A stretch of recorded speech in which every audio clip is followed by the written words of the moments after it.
कपड़े धोने वाली बहू। शादी के पहले से ही विभा को कपड़े धोने का बड़ा शौक था। कभी नल के नीचे तो कभी तालाब के पास। अरे मेरी नीली वाली लुंगी नहीं दिख रही है। विभा की अम्मा, कहाँ रखी है लुंगी? अरे वो तो विभा ने परसों ही धोकर रखी थी आपकी अलमारी में, देखो वहीं होगी। वो ना मैंने आज धो दी, मुझे लगा कि गंदी हो गई होगी। अरे कैसे गंदी हो गई थी? उसे तो मैंने पहना भी नहीं। हे भगवान, इस लड़की के कपड़े धोने की आदत से परेशान हो गया हूँ मैं। जितना तो घर में राशन नहीं आता, उससे कहीं ज्यादा डिटर्जेंट पाउडर का खर्चा है।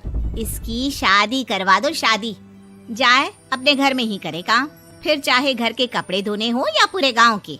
हाँ ठीक बोल रही हो, देखता हूँ मैं कोई लड़का। वो दिन भी आ जाता है जब विभा को देखने लड़के वाले आ जाते हैं। लड़की मुझे अच्छी लगी। होने वाली सास कहती है, बेटी अगर कुछ पूछना है तो पूछ लो। वैसे तो हमारी लड़की बहुत ही शर्मीली है, जो बोल दो वो मान लेती है, इसे क्या पूछना होगा। अरे कैसी बात कर रही हो माँ, मुझे इन लोगों के घर रहना है, सवाल तो कई है। हाँ हाँ बेटा, पूछ लो ना, क्या पूछना है। आप लोगों के घर कपड़े कौन धोता है? सास का मुंह बन जाता है। देखो, अगर तुम ये कहना चाहती हो कि तुम्हें कपड़े धोने नहीं आते तो सुन लो, कपड़े मैं ही धोती हूँ, लेकिन तुम्हारे आ जाने के बाद मैं रुमाल तक नहीं धोऊंगी। अरे चुप रहना भाग्यवान, बहू बेचारी घर आई नहीं, उसे डराना शुरू कर दिया। वो क्या है ना बिटिया, अभी तक तो ये कल्लू की माँ ही धोती थी, लेकिन अब तुम्हारे पापा तो दहेज में वॉशिंग मशीन देंगे ही। तभी विभा की माँ बोल पड़ती है, सवाल भी पूछा तो क्या। वैसे भाई साहब, मशीन की तो फिर भी कपड़े धोने की कैपेसिटी होती है, मतलब जो बिटिया दे रहे हैं ना विभा, इसे कपड़े धोने का बहुत शौक है। ये आप लोगों के क्या, आस पड़ोस गांव मोहल्ले सबके कपड़े धो दे और उफ तक ना करे। बाहर देखा नहीं आपने कितने कपड़े सूख रहे हैं, सब हमारी बिटिया ने ही तो धोए हैं। बस भी करो ना माँ, शर्म आ रही इतनी तारीफ सुनकर।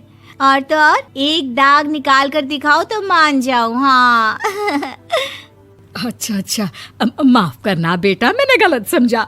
हमें तो रिश्ता बहुत पसंद है। और ऐसे जुड़ जाता है रिश्ता कपड़े धोने का शौक रखने वाली विभा का। उसकी शादी हो जाती है कोयला फैक्ट्री में काम करने वाले कल्लू के साथ। शादी के बाद अचानक विभा चिल्लाती हुई सास के पास आती है। सासू माँ, अरे सासू माँ कहाँ है आप? ये तो धोखा है, धोखा दिया आप लोगों ने मुझे। इसे ससुर के चक्कर के बारे में पता चल गया। अरे तो उसमें तुझे क्यों धोखा मिला है? अरे नल में पानी नहीं आता, कपड़े कैसे कब धुलेंगे? अच्छा अच्छा, तू पानी नहीं आ रहा उसकी बात कर रही है। तो आपने क्या सोचा? कुछ नहीं। अच्छा, तेरी माँ ने कहा था कि कपड़े धोने का शौक है तुझे, याद आया मुझे। शौक शौक बोलकर कपड़े धोने वाले मेरे जुनून को कम ना आके सासू माँ, कपड़ा धोना मेरा गुरूर है। तभी पति भी वहाँ आ जाता है। अभी अभी मैंने इसे सनी देओल की फिल्म दिखाई है, उसी के डायलॉग मार रही है माँ। अच्छा सुन, साफ साफ बता रही हूँ, पानी सुबह 4 से 6 और शाम को 10 से 12 आता है, समझी? विभा टाइमिंग सुनकर हैरान हो जाती है। ये क्या भूतों का मोहल्ला है? सुबह 4 बजे उठकर कौन कपड़े धोता है? 4 बजे टंकी में पानी जाता है, फिर सारा दिन धोना ना, किसने मना किया?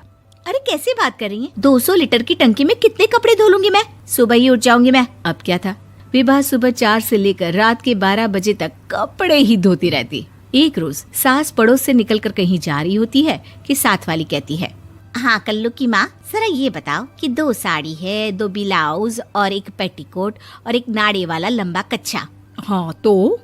अरे तो क्या, कितना लोगी धुलाई ये बताओ। धोबन दिख रहे हैं हम क्या? हमारे पति सरकारी नौकरी से अभी अभी रिटायर हुए हैं और बेटा सुपरवाइजर है कोयला फैक्ट्री में। धोबन समझ रखा है हमें।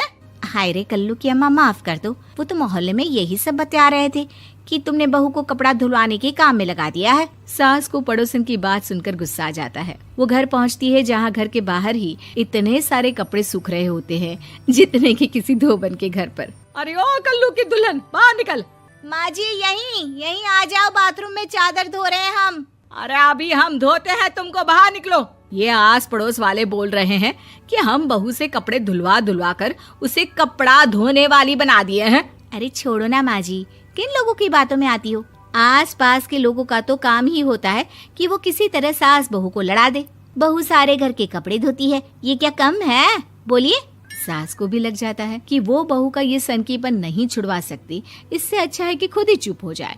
एक रोज सास और बहू मंदिर जाते हैं, जहाँ सास की साड़ी वहाँ खड़ी भीख मांगने वाली से मिलती है। माँ जी क्या बात है, आपकी साड़ी उस भिखारन से कितनी मिल रही है ना? हाँ हाँ देखो तो, दोनों की साड़ी मिल रही है। क्या बात है कल्लू की अम्मा, तुम खुद को तो अफसर की बीवी बताती हो और ऐसी सिंपल सी प्लेन साड़ी पहनकर घूमती हो।